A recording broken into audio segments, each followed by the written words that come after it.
છું. અહીં ઉપસ્થિત શ્રી શક્તિ શાળાના ટ્રસ્ટ ટીચર, આચાર્ય સર, મહેમાનશ્રી અને મારા વાલા વિદ્યાર્થી મિત્રો, તમને મારા નમસ્કાર. આજે હું બાપ દીકરીના સંવાદ વિશે 2 શબ્દ બોલીશ. એ આપ સૌ શાંતિથી સાંભળશો એવી હું આશા રાખું છું. એ તમન્ના છે મારી ચાંદ બની ચમકવાની, એ તમન્ના છે મારી ચાંદ બની ચમકવાની, એ આરજુ છે મારી ગગનમાં વિહરવાની, એ આરજુ છે મારી ગગનમાં વિહરવાની, એ સપનું છે મારું સૂરજની કિરણ બનવાનું, એ સપનું છે મારું સૂરજની કિરણ બનવાનું, એ ઉમંગ છે મારો આદર્શ દીકરી બનવાનો, એ ઉમંગ છે મારો આદર્શ દીકરી બનવાનો.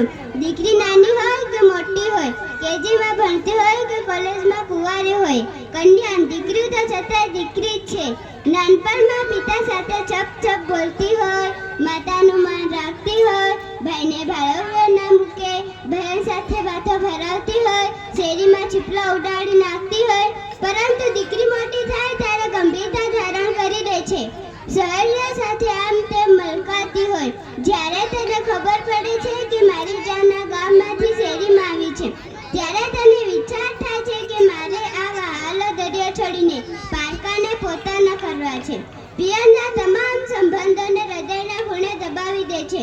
સાસરિયા કે ગામવાળા પૂછે છે, વહુ કૈરાવળમાં શું લાવ્યા? કન્યાની લાગણીનો કોઈ વિચાર કરતું નથી. સાસરામાં આવતી દીકરી બાપના ઘરેથી શું લાવે એના કરતાં બધું મૂકીને આવે છે. માં, બાપ, ઘર, સમાજ આ બધું મૂકીને આવે છે. આ વસ્તુનો કોઈ વિચાર કરે ને તો દીકરીના સંસારમાં સુગંધ ભળી જાય છે. હકીકતમાં નવી બહુનું સાસરામાં આવવું એ નવા બાળકનો જન્મ દેવા જેવું છે. અત્યાર સુધી બાપના ઘરે હતી ત્યારે કોઈ ચિંતા ન હતી. હવે નવા ઘરમાં ચાલતા શીખવું પડે છે. જો સાસુ, સસરા કે ઘરના સભ્યો કંઈ બોલશે તો દીકરીનો જન્મ થતાં જ પિતાને તેજસ્વી રૂપી આંખ મળશે.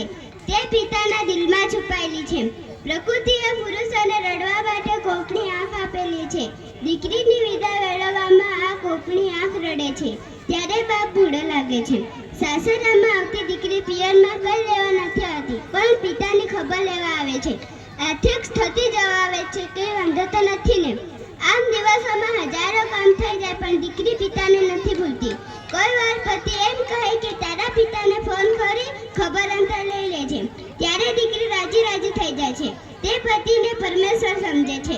છેલ્લે ઈશ્વરને એટલી જ પ્રાર્થના છે કે તમારી દીકરીને એટલે દૂર ન મોકલતા.